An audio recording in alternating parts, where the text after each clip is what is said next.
Tinggal menghitung hari, ini kita menjelang debat capres, debat pamungkas, debat terakhir begitu ya. Tapi nampaknya di hari-hari menuju ke sana banyak juga gestur politik yang bisa dibaca. Salah satunya Presiden Joko Widodo ini melakukan pertemuan dengan beberapa pihak, makan gudeg bersama dengan AHY di Yogyakarta, makan bakso bersama dengan Capres 02 Prabowo Subianto. Apakah itu juga menunjukkan bahwa manuver politik Presiden Joko Widodo ke sana atau bisa kita maknai lain? Kita lihat dulu informasinya.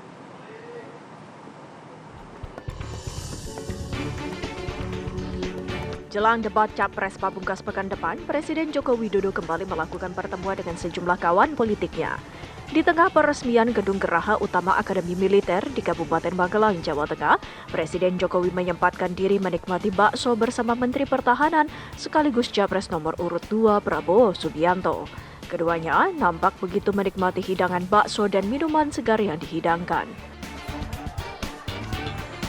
Sebelumnya, Presiden Jokowi juga melakukan pertemuan dengan Ketua Umum Partai Demokrat, Agus Harimurti Yudhoyono di Yogyakarta. Keduanya tampak menghabiskan waktu dengan bersepeda. Momen keakraban Presiden bersama AHY berlanjut dengan sarapan bersama di Gudeg Yujum yang berada di kawasan Wijilan, Yogyakarta.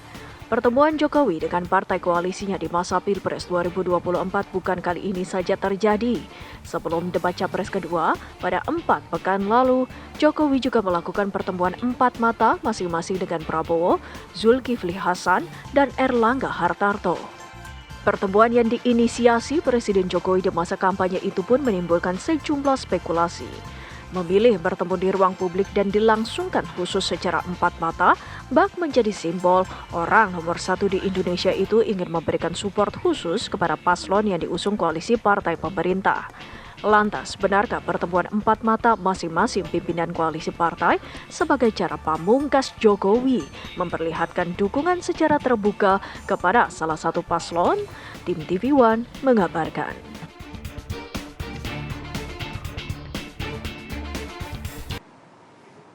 Oke, apa sebenarnya makna pertemuan tersebut? Maknanya ya? Biar jangan kita yang jawab ya, Via. Kamu udah siap-siap jawab nih. Biar para narasumber yang menjawab pagi hari ini. Di studio sudah hadir di samping saya Mas Pangi Syarwi, analis politik. Selamat pagi Mas Ipang. Kemudian juga Bang Habibur Rahman, juru bicara Wakil Ketua TKN Prabowo Gibran. Wakil Rakyat Jakarta Timur. Wakil Rakyat Jakarta Timur juga. Nggak pernah berarti lupa. Kang Pipin nanti harus nyebut juga berarti ya. Kemudian juga Mas Heru Dewanto, Sekretaris Eksekutif TPN Ganjar Mahfud. Dan juga Mas Pipin Sopian, juru bicara Timnas Amin. Selamat pagi. Dapil mana? Purwakarta, Karawang, Bekasi. Pagi ini saya mau tanya, kenapa ini bisa kembaran? Jangan seret-seret saya, tolong. Mohon izin. Kalau review oke lah. Jangan seret-seret saya. Itu 1 dan 3 kok bisa kembaran? Debat Capres kemarin kan begini warnanya. Itu cocokologi itu namanya. Itu cocokologi. Dan memang cocok. Dan memang cocok. Oke, Mas Pipin. Mulai sehati. Mulai sehati. Wah, ini kode-kode nih kayaknya mulai sehati ya. Mas Pipin dari 01 menanggapi dari belakangan ini Pak Jokowi bertemu dengan berbagai pihak, makan bersama. Anda membacanya manuver politik ke situ atau enggak? Ya tentu, saya kira kalau melihat dari stagnasi surveinya Pak Prabowo yang tidak naik-naik, tidak sesuai dengan harapan, maka memang diperlukan manuver-manuver. Dan saya kira kalau lihat dari, kan kita bertanya-tanya misalnya apakah ini Pak Jokowi berpihak, itu dari awal juga Pak Jokowi sudah berpihak. Sejak misalnya kakak iparnya memutuskan bahwa putusan MK itu boleh di bawah umur 40 tahun. Sejak Pak Prabowo mengambil Pak Gibran sebagai cawapres, kan sebetulnya beliau sudah berpihak. Dan sejak awal misalnya anggaran bansos juga 500 triliun terbesar dalam Februari besok ada BLT menjelang pemilu itu sudah berpihak. Jadi menurut saya adalah lebih baik memang clear sejak awal. Memang undang-undang membolehkan, silahkan saya kira ya. Memang kalau memang, tetapi kita harus melihat sebagai rakyat Indonesia apakah memang ini yang diharapkan. Ada kekhawatiran, ada bahaya. Kalau misalnya Anda menyinggung tadi soal sebagian masyarakat Indonesia kan. Nah kalau sebagian masyarakat Indonesia mengatakan ya kan beliau presiden. Betul. Dan anaknya yang menjadi cawapres adalah anaknya. Jadi saya kira yang bahaya bagi saya sebagai generasi muda adalah ini membahayakan masa depan kita. Saya khawatir ketika saat ini anak presiden menjadi cawapres di saat presidennya adalah bapaknya. Ya. Terus kemudian nanti anak gubernur juga begitu, anak bupati juga begitu, anak kepala desa ini begitu. Sudah begitu kan saat ini? Ancaman demokrasi ke depan adalah ketika nanti fasilitas negara, fasilitas daerah digunakan untuk menghantarkan anak-anak ini menjadi para pejabat. Abuse of Sehingga power gitu ya. ini menjadi tidak setara bagi anak muda secara keseluruhan.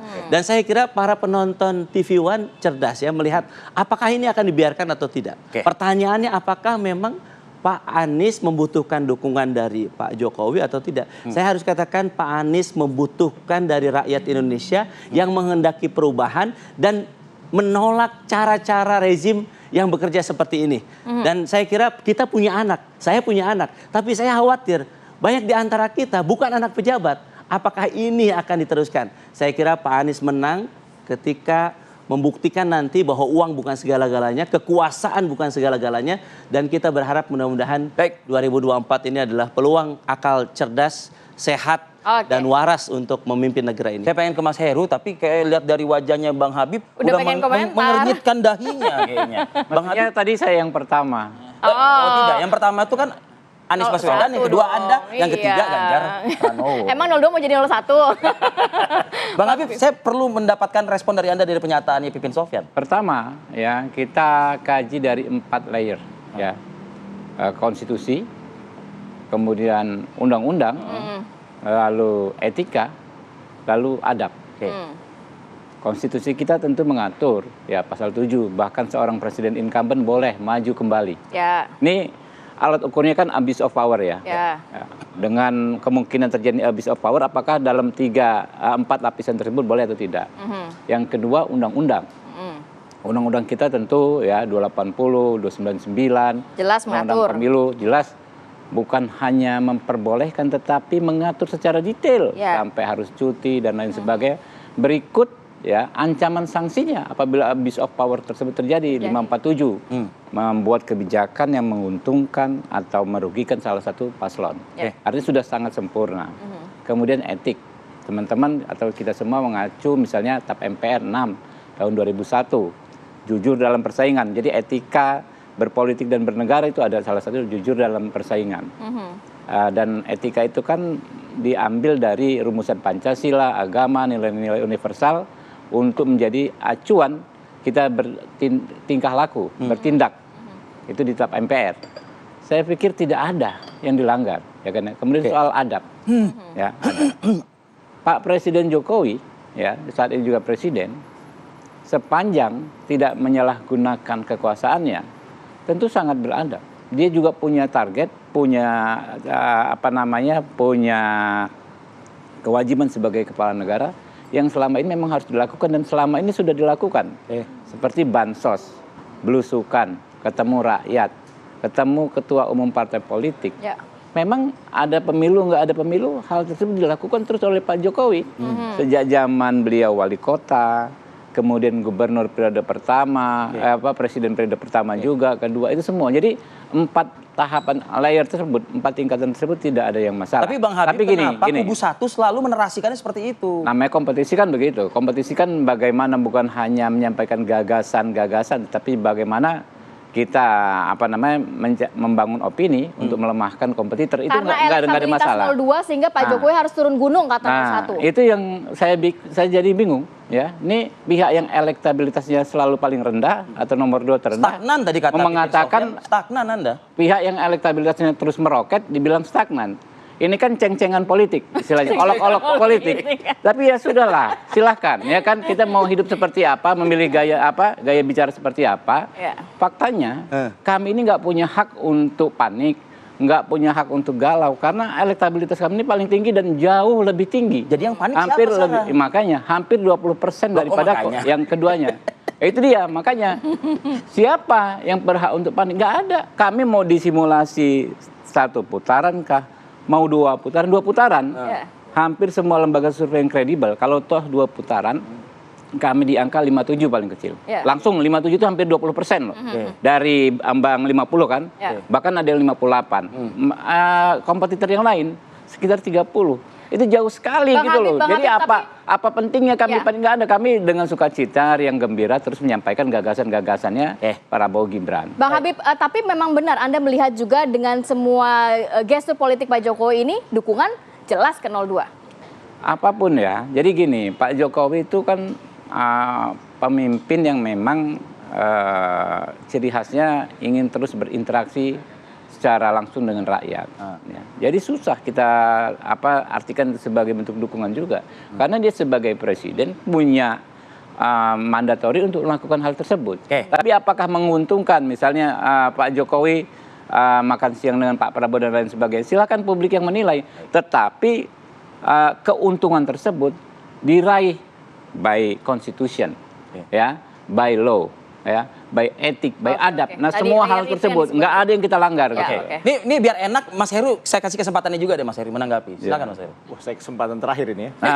Biasanya enak tuh yang terakhir. Yang terakhir enak. Tinggal ulas. Jadi ini persoalannya gini, kalau presiden incumbent ya, kemudian salah satu kerabatnya ikut juga di dalam pemilihan presiden. Jadi apa yang dilakukan oleh presiden ini susah untuk tidak diasosiasikan dengan kaitannya dengan kerabatnya. Ya. Mau tidak mau gitu kan. Nah, jadi yang terbaik sebetulnya memang yang terbaik presiden itu adalah jaga jarak terhadap apa yang sedang terjadi sekarang ini. Nah, Jadi kalau nggak usah bagi-bagi apapun gitu Mas. ya, mestinya begitu. Itu kan bisa diserahkan kepada menterinya dan Ya. lain sebagainya. Walaupun sudah jadi kebiasaan selama ini presiden melakukan bagi-bagi Turun bansos dan langsung. sebagainya. Tapi di masa-masa pemilu seperti ini yang terbaik kan beliau menjaga jarak supaya tidak muncul Ada dugaan-dugaan tafsir. macam-macam. Ya. Itu menurut Anda tuh apa maksudnya? Etika dong berarti ya? Kaitannya dengan etika. Nah, kalau kita bicara hukum, ini kan presiden sudah di depan sudah memframe ya bahwa secara hukum nggak ada masalah gitu kan, bahwa presiden melakukan kampanye dan sebagainya. Bahkan hard campaign pun nggak apa-apa. Tapi ini kan bisa diartikan seperti soft campaign, ya kan? Nah, sekarang kalau masalah etika saya kaitkan dengan bahwa kita kalau memilih pemimpin negara ini, ya kan, bukan hanya memilih pemimpin yang legitimate. Ya. Legitimate secara hukum, Ya. tapi juga kredibilitas juga. Itu menyangkut kepatutan, kepantasan, etika dan lain sebagainya. Nah, dalam hal ini ya karena kita tidak bisa apalah yang bisa kita lakukan, ya kita kembalikan saja kepada beliau lah, dia mau mengambil langkah yang seperti apa, ya kan? Karena secara hukum nggak apa-apa gitu kan? Ya kalau soal etika kita kembalikan saja kepada beliau. Oke. Siapa yang belum bersuara nih? Mas Ipang. Tahan dulu mau nggak Mas? Nanti di segmen berikutnya ya komentarnya ya. Oke, kita akan kita akan kembali saat lagi, tetap bersama kami di Apa Kabar Indonesia Pagi.